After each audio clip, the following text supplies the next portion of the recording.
Cool. Now, a lot of people are probably aware of the fact that Bart Simpson is voiced by a woman. But are there still people who get surprised when they meet you and find out that you are Bart for the first time? I'm stunned. Yeah, I'm actually stunned when people don't know that the voice of Bart really is a chick, you know? I say, yeah, I'm Bart Simpson, man. Who the hell are you? Now, most people might not be aware of the fact that you didn't actually audition for Bart initially, did you? Right, no. I'd like to say about 3,000 of us auditioned, but I went in originally for the voice of Lisa, and the script was right there, and I saw a picture of Lisa Simpson in the description, you know, 8 years old, middle child, and then right next to it was this audition piece for Bart. Now, I want to get a poll of the audience. If you guys had a choice between being Lisa Simpson or Bart Simpson, how many of you would want to be Bart Simpson? Hear, hear. Absolutely. So, the fact that you've got one of the most famous voices in the world that you can create, do you use that to your advantage on any occasion? Well... Do you give people a bit of Bart from time to time? Yeah, I find that sometimes he comes in kind of handy. And since I kind of carry him around with me wherever I go, yeah, I don't do it as much now as I used to do 15, 14 years ago, but I still do have a little bit of fun. In fact, when I was here, you still am here.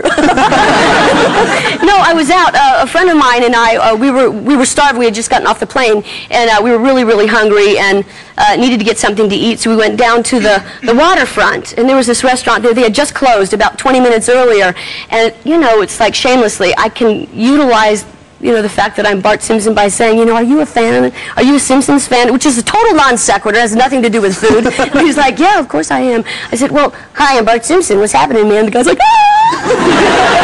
Come step this way. You know? Didn't you use that as also when you visited Buckingham Palace as well? Oh yeah, this was. This is a good one. It was near Buckingham Palace. It wasn't exactly, but it's same thing. The guys are standing there with the tall hats on. I'm sorry, I don't know the name of it, but it's like, just the guards. Yeah, the guard, and he was, you know, very handsome and just like doing what he was supposed to do and totally on post and just unshakable. And I went up, stood beside him. He was quite tall anyway, and I kind of looked at him and I'm like, "Are you a Simpsons fan?" And he's just frozen. I said, "What's happening, man? I'm Bart Simpson, dude." His knees buckled. He was down. I'm like, oh my God. I started to walk away. Miss Cartwright! Miss Cartwright! He's like chasing after me. It was pretty wild. That's pretty good. Now, you do other voices as well. I mean, apart from people like Chucky from Rugrats that you do as well. But as far as The Simpsons goes, what other characters in Springfield do you do that people might not know? Well, I do. Should I challenge you? You tell me who these characters are. Should I put them on the spot? Yeah, okay. Huh? No, hit me with it. Okay, who's this? 2 words, okay? Very good, very good. Okay. Yeah. The thing about Huckleberries is once you've had fresh, you'll never go back to canned. It's the same guy. Yeah, that's pretty good. I also do, see, I'm not sure if I'm Rod or I'm Todd. Oh, yes. But it's like, because I think I've done Todd about 135 times, and I've done Rod. These are the Flanders boys. Yes, the Christian study boys next door. Remember when they were playing a video game, and Bart's like, oh, you got him, you got him. No, you just clipped him, you made him a Unitarian.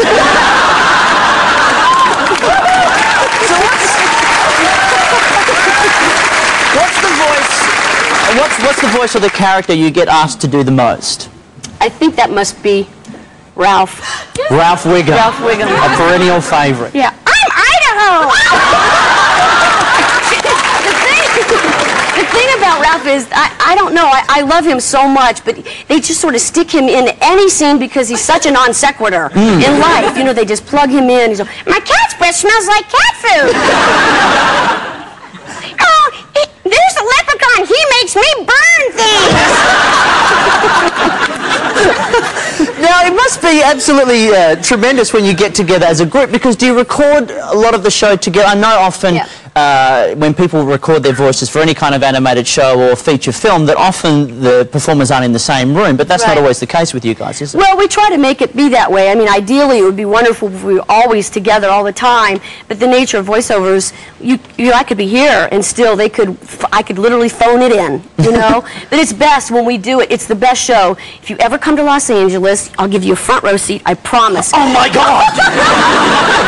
Yeah. I owe you. I really owe you. Cool. But it's the best. It's really, really good because we do the table read, and there's about 100 people in the room, and usually the actors are all there, and if they're not there, they're on an intercom in the center of the table, and we'll hear, you know, Hank Azaria was recently at the West End playing sexual perversity in Chicago, and he was just kind of coming through a box, but yeah, it's good. And you know what I mean? I know exactly what you mean. When you've had Julian Clary on first, things can get mixed up quite easily. Now, do you also find that when the celebrities come in, because that's the other big part of The Simpsons, you must get starstruck, like when someone like a Michael Jackson comes in to record for the show? Yeah, he produced Do the Bartman.